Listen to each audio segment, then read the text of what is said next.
Hey everybody, welcome back to Halloween in July 2021.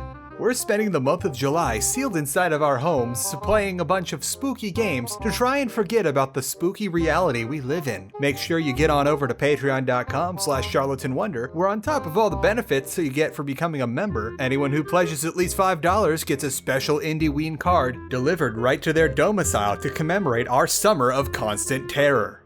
And to help you hit that $5 mark, I've slashed the discount for yearly pledges as low as they'll go. Today we're gonna get in some good old-fashioned Lovecraftian horror into our system with 2005's Call of Cthulhu, Dark Corners of the Earth. Okay, now before we even start talking about this game, I'm gonna go over how to get this game running properly in a way that doesn't make you want to take your hair out. First, buy the game off GOG instead of Steam. The Steam version is prone to crashing to desktop and is essentially unplayable since you'll be unable to avoid a crash in the prologue even if you've got the fan patch on the Steam version, because it's that jank. Done? No. Now, go and download the fan patch off ModDB. Use the link that GOG has on their support page or the one I put in the description. Open the patcher, and before you follow the instructions to patch the executable for the game, do the following things. Set your run and walk speed to a higher value. I found that 750 or 800 was good because if you just max it out, you'll run so fast that you'll start taking fall damage. Be careful adjusting the jump speed too, as it can and will make you accidentally jump out of the map and potentially soft lock you. Then, go over to the first tab on the patcher and make sure that the one on the bottom that says double escape time is checked. Tick the other things here if you wanna, and then find the file path to the game's executable and let the patcher do its thing. We'll talk about the escape thing later, but for now, I just made your experience as best as it can possibly be running this old game because for some reason, the PC port of Call of Cthulhu forgot to add the run button into the game. I'm not kidding. There's supposedly a run ability in the first gen Xbox version of this game that simply wasn't added into the PC port. Like, it's not something that isn't bound in the keybinds, it's literally not there. I don't know how that happens. I don't know what was exactly happening at Headfirst Productions when the PC port was being made, but I'm gonna hazard a guess here that they weren't exactly having a good time. Let's take a sec to talk about the background of Dark Corners of the Earth and its developer, Headfirst Productions. Call of Cthulhu, Dark Corners of the Earth is not the first game to bear the name of the namesake H.P. Lovecraft novella. It's not even the first video game to do so. Between the original tabletop game in the 1980s and the 2005 quote-unquote first-person horror adventure shooter, as Headfirst called Dark Corners of the Earth, there were two point-and-click adventure games by Infogrames, Call of Cthulhu, Shadow of the Comet in 1992, and then Call of Cthulhu, Prisoner of Ice in 1994. Dark Corners of the Earth wasn't the first game that Headstrong had done, or even the first Call of Cthulhu game that they tried to get off the ground, but Dark Corners of the Earth was their only Lovecraftian project that made it to full release, and due to the middling to low reviews and almost comically poor sales it got during its initial release, it was the last game they made before they went defunct. Apparently, they weren't even able to break 5,000 sales in the UK during the initial release window, which they were smart enough to release it around Halloween. So while Bethesda was willing to give them a chance on Dark Corners of the Earth as their previous game had been panned, they weren't about to do it again. This isn't even the work of Bidman Todd, as he was off working on Oblivion while this was going down. Now let's talk about the core gameplay. So about that whole first-person adventure horror shooter title. That actually fits pretty well to describe the progression of the game. You'll have yourself a little prologue where you meet some dudes in a house that have been following you for a while on turn-of-the-century Twitter, and you blunder into their party dungeon where you accidentally do the thing that starts the plot. Flash forward 6 years later, and you're in a city called Innsmouth looking for some clues and stuff. This game is essentially a 3D first-person adventure game where there's a focus on talking to the right people, looking at the right things, and solving actual puzzles to figure out and progress. Be careful though. If you miss certain details and you're no longer able to go back to a place where you need to examine a thing, it's off the game facts for you. Luckily for you though, there's none of that DOS era crap where failing to do a seemingly inconsequential task results in you being completely unable to progress later on in the story. Surviving in Innsmouth is a lot of fun, and there are some high tension moments as you're mostly defenseless during the first 2/3 of your time there, and by the time you finally get your hands on some steel, it's the best thing ever. So how about when you do get those guns? Well, it's pretty nice nice for the most part. The game goes for immersion over solid shooties, as there's no ammo counters, no auto reloads, and guns handle about as well as someone like Jack Walters could be reasonably expected to use them for the most part. But we'll get into the death laser later on in story spoilers. You get your average fare of weapons that fit pretty well for the setting. Guns hit about as hard as you think they would, save for the double-barreled shotty, which follows the rule that shotguns often do in video games, where they must only be effective in a range that's about as far as you can be heard when you're talking in a library-appropriate voice. And while there's a lot of debate over which shotguns are the best of shotguns in video games, Call of Cthulhu Dark Corners of the Earth shotgun is right down there with Doom 3 shotgun for contenders for the worst shotgun in video games. At least when it hits, it hits. I also like how sometimes, just like in the real world, you're gonna have a hard time getting a proper sight picture because of distance or the position you're in. Then there's the other major part of shooter games, opposite of making your enemies dead, which is making sure enemies don't make you dead. Dark Corners of the Earth does this with health kits that when you pick them up, they give you a series of healing items that each treat a specific type of injury. This gets pretty cool in how when you get winged by a fishman, you go into the menu, see what kind of boo-boo you got and where you got it, and then click to apply the correct kind of treatment to make it all better. Multiple injuries means that it's going to take a little longer for the animation to play out, and there are some injuries that you shouldn't let go for any longer than you absolutely need to, such as busted legs making you even slower than you already are in vanilla play, and also how they make a terrible crunching noise when you walk, which I will not play for your sanity. Or, you could just skip all of this by pressing the H key to heal all your wounds without going into the menu.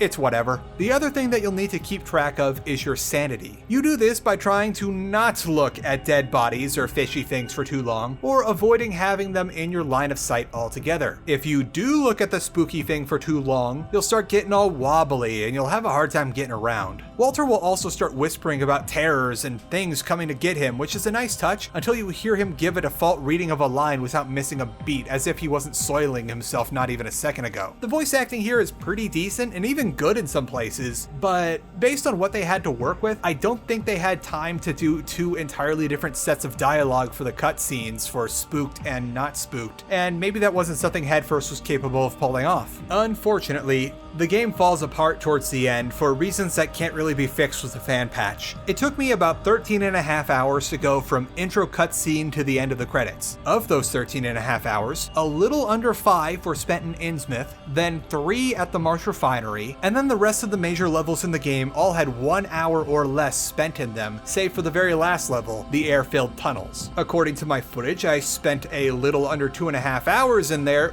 but I'm pretty sure we can knock off half an hour because constant reloads from a certain bug we'll talk about later. The game seems to accelerate towards being a shooter as you go further and further along, and that's leaning on the weaker aspect of the game. Dark Corners of the Earth is great when you're investigating or exploring the maps, with brief action scenes that include shootouts acting as a nice palate cleanser, but when the later levels become more heavily focused on shooting stuff, you start to notice how clunky the gunplay can get after a while. I would have loved it if Dark Corners of the Earth was able to bring it back around, but I get the sneaking suspicion that the more action-oriented stuff in the middle of the game was a means to get the game in a shippable state for better or worse.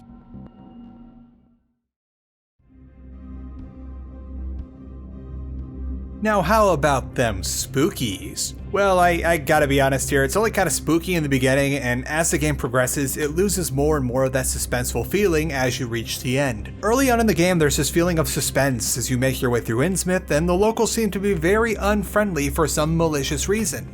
Whatever they're hiding is probably very, very nasty. And then when the mystery starts to unravel, it's still kind of spooky, as you know this isn't the whole of it and who knows what's waiting for you in those dockside warehouses. The spookies even manage to hold out for most of the refinery level as you're stuck inside this maze of cramped hallways with limited resources, and there's something very, very nasty at the bottom of the refinery waiting for you. All of that just evaporates after it turns out that you can just kill the big nasty thing, and while the cultists that are no longer entirely human are certainly tougher than the average bad guy, they'll still go down with a few lead slugs, just like any humanoid thing does. By the time you're raiding the Esoteric Order of Dagon, you are literally charging a fortress with a company of Marines, rifle in hand, like this was an early Call of Duty game. Sure, it doesn't go so well for the Marines, but you're able to shoot your way through pretty much everything from this point on until the end of the game. The other bit of spooky factor is what I started to call plot vision, which is where Walters gets these premonitions from the point of view of something spooky that's following him. Early on, you think it's the POV of some monster that's been tracking Jack for the entire game, but at a certain point you realize that you're just seeing through the eyes of literally anyone who's currently looking at something that you'll need to go to in order to progress in the level. This is really spooky in the early levels before you figure out that it's just Headfirst slipping you hints about what you're supposed to do, as it comes with an intense musical sting, and the vision usually moves in an inhuman manner. But later on in the game you just react to it by going,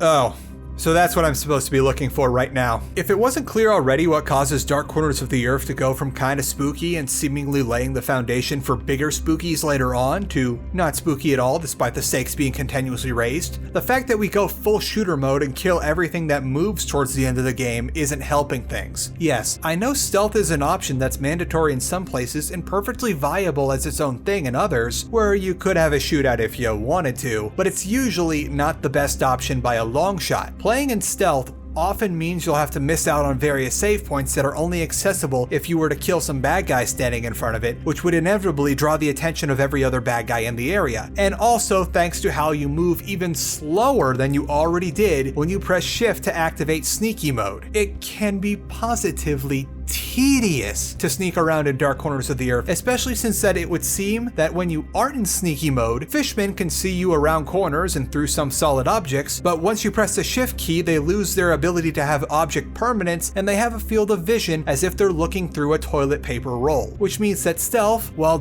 doable, is like pulling teeth in this game. So how does this contribute to things not being spooky? Well, for starters, everything being killable makes huge fishmen not so much of a threat and a horror so much as an annoyance, as you'll need to reload in order to bring some of them down, so you'd best make sure you're on a spot where you can corner camp. Eldritch entities and literal gods don't seem like much of a horror show anymore when you can just shoot at them until they're dead or incapacitated, even if you need to go find a bigger gun, which is conveniently always where you need it to be. Dark Corners of the Earth's spooky factor is absolutely not helped out by the fact that the final confrontation in this game is a rather stereotypical boss fight. Before we delve any deeper into the mysteries of the Esoteric Order and the creatures of the deep, let's give a little love to our sponsor today, Acheron. Acheron is a tabletop RPG that takes inspiration from the likes of Lovecraft's works and other cosmic horrors, in which you and your party play as a group of unique races and characters all out to explore the spooky stuff that just leaked into the world. Not sure what character you want to roll? It's cool. Acheron has a freeform progression system without classes, so you spec into what you want to spec into instead of just what your class would allow you to. Along the way, you'll come across all sorts of terrors beyond comprehension, and there's a good chance that you'll get mentally scarred for the rest of the campaign. That is to say, your character will be at least. Or you'll just lose a limb or something. Acheron employs a die-hard system rather than have your character straight up eat it when presented with something that has more tentacles than you have luck with your saving throws. Check out the link in the description below to give Acheron a look. Whether you pre-order the PDF or the hardcover version, you'll get instant access to the beta version of the game online so that you can start delving into the horrors of the Breach today. Go on and check it out. So now that we've covered the shooties and the not-so-spookies, let's get into the story elements. So, Dark Corners of the Earth isn't wholly based on any one piece of Lovecraft's writings, but is instead a sort of mishmash of various Lovecraft-related media. The setting borrows heavily from Shadow Over Innsmouth, with the raid on the refinery coming right out of the pen and paper game. And then we've got a sprinkling of Shadow Out of Time as a major plot device. The cultists at the beginning of the game worship the great people of Yith, and this isn't all that out of the ordinary either, as most modern media based on the works of H.P. Lovecraft just sort of take bits and pieces from whatever short stories they like, or heavily alter one of the larger novellas to make them a bit more palatable. I don't think I need to tell you that a lot of Lovecraft's work has not aged very well in the last nearly 100 years. The next major element of the story is that the player character Jack Walters is a detective by trade, at least by the time you're with him. During the parts of the game that Headfirst probably had enough time to work on, or possibly perhaps spent too much time making, resulting in a lopsided game, a lot of the story is going to be derived from getting people to talk to you, figuring out what clues mean what, and sneaking about, as the better parts of the game seem to be when Jack doesn't have a gun handy. There's a lot of reading through diaries and manuscripts, trying to figure out where to look next, translating ancient text to figure out what you need to do to get through a door, and cool stuff like that. Most of the fun of Dark Corners of the Earth is unraveling the mystery behind the esoteric order, and that kind of falls apart since once all is revealed, you're just gonna shoot all of them in the face. So the non-spoilers plot is that Detective Jack Walters is summoned to a standoff with a cult in Massachusetts because the cult is asking for him by name. Turns out these dudes have been stalking him for a while now, and they know a whole lot about him. You go into their party dungeon and touch the thing, which makes you black out for 6 stinking years. Later on, while you're trying to figure out what exactly happened during your 6-year nightmare bender, you take a job to investigate a missing persons case and take a sketchy bus into the fishing town of Innsmouth. When you're there, you find that very few people are willing to give you the time of day and that the only friendly faces are outcasts and outsiders, which probably has something to do with the fact that they aren't a part of the local cult, the Esoteric Order of Dagon. Things escalate until you're an unwilling participant in an FBI campaign against whatever the hell is going on in Innsmouth. Okay, spoiler time.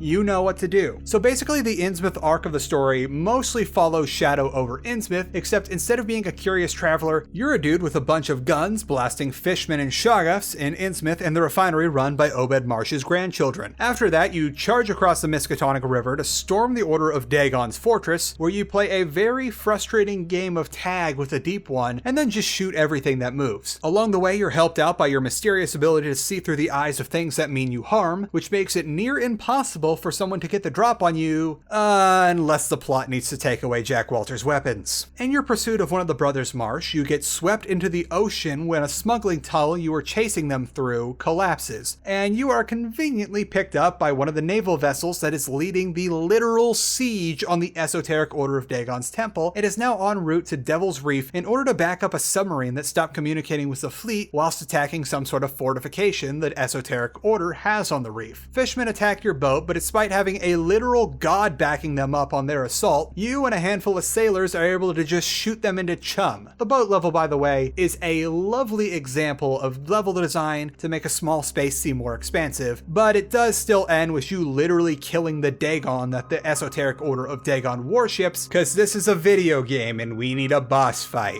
Dagon goes down, but he takes your ship with him and you end up on Devil's Reef. You make your way to the Esoteric Order's sanctuary, trying to sneak past the Order's followers until you realize it's far more efficient to get their attention and then wait for them around a blind corner so you can just blast them one by one. You get caught by the extra fishy March brother who puts you in bad fishy jail. You get out and murder him to death right after he murders his brother to death, effectively leading the Esoteric Order of Dagon without a leader and missing one of the 2 patron gods it worships. You walk through a portal using Fish March's thing and get a literal goddamned electroshock cannon that just about one-shots everything except for the polyp boys you fight in one of the most annoying segments of the game. You eventually make your way to the chamber where the other god the Esoteric Order worships is hanging out, and you repeatedly concuss yourself in order to be immune to the mind control and kill her. With Hydra dead and the missing submarine able to communicate with the fleet and fire upon the undersea sanctuary, Walters has to run like hell to the portal as everything around him is collapsing, and when he gets through the portal, he winds up back in the temple, mostly unharmed. It's revealed through the unmasking of Jack's memories of the last 6 years that the great people of Yip switched minds with him for those 6 years because reasons, and if you remember to tick that box that says always play the extended cutscene, you'll learn that the mad lad that switched minds with you also switched minds with Jack's father at the moment of Jack's conception, meaning that Jack himself is half Yip and therefore able to briefly switch minds with other sentient beings, which explains how he can solve cases with information presented to him in his dreams and have the plot vision. This revelation makes Jack go nuts. You can only earn the latter half by having a high overall sanity for the duration of the game, which doesn't make any sense to me personally, as if I'm gonna play the spooky game, I'm going to look at all the spooky things, thank you very much.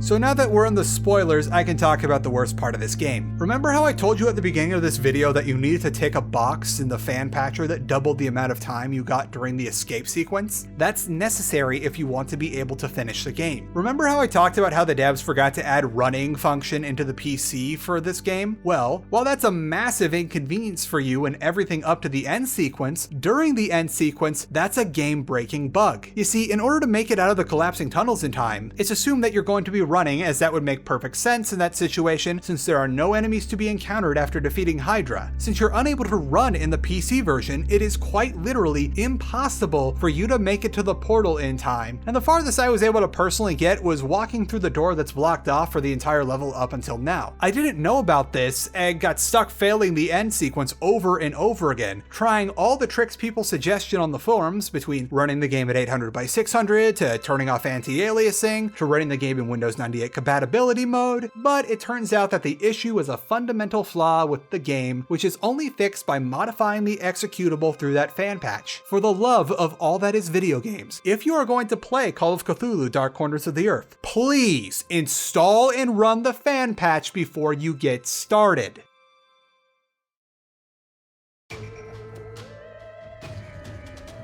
So I'm gonna be honest with you all here. I'd only really recommend this if you've really got a hankering for a video game directly based on the works of H.P. Lovecraft, and you not only don't have enough cash on hand to afford the $50 for The Sinking City or $30 for the game of the same name by Cyanide Studios, and you are extremely averse to point-and-click adventure games, that is when you should buy Dark Corners of the Earth. At the end of the day though, it's only $5, and I'll leave the not affiliate link to the GOG version in the description right next to the ModDB link in the description so that you can play the game if you really want to with as little bugs as possible. Up next, we've got a spooky roguelike game that brings the classic internet-based horror archive to life, and then we'll take a little trip to the Ukraine to see what's up in the zone. Make sure you're subscribed and you've got that stupid bell on which does what subscribing is supposed to do in the first place. What even is this website anymore? And before we go, I'd like to remind you all that all the cool stuff like early access to videos, 4K cat clips, voting on what video comes next, full recipes for the cooking segment, and uncut commentary videos are all available on patreon.com/charlatanwonder, where any pledge of $5 or more gets you a special Halloween in July card sent to you. And to help you get there, I've slashed the yearly pledge discount as low as it'll go. So in the meantime, stay safe, stay indoors, do not attempt to comprehend the ancient text, no matter what the voices coming from the sea promise you, and please enjoy this cat video. Oh boy, here we are back at it again. Me and my fat butt trying to get rid of my wobbles. But Saucy Boy here, he don't care. He's got them wobbles on display for all to see. It's finally getting sunny again, so he can like bask in the window. But this boy, let's see if I can get his attention. He's kind of zoning right now.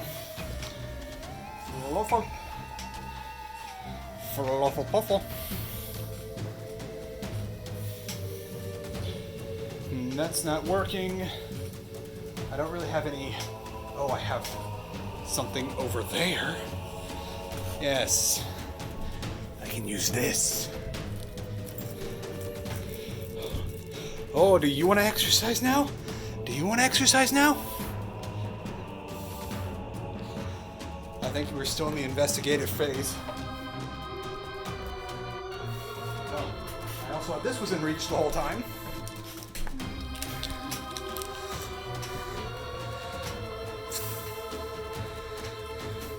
Oh yeah, now we're both exercising. Come on, get it. Get it, get it. Get it, Wobblington. Come on, Frisk.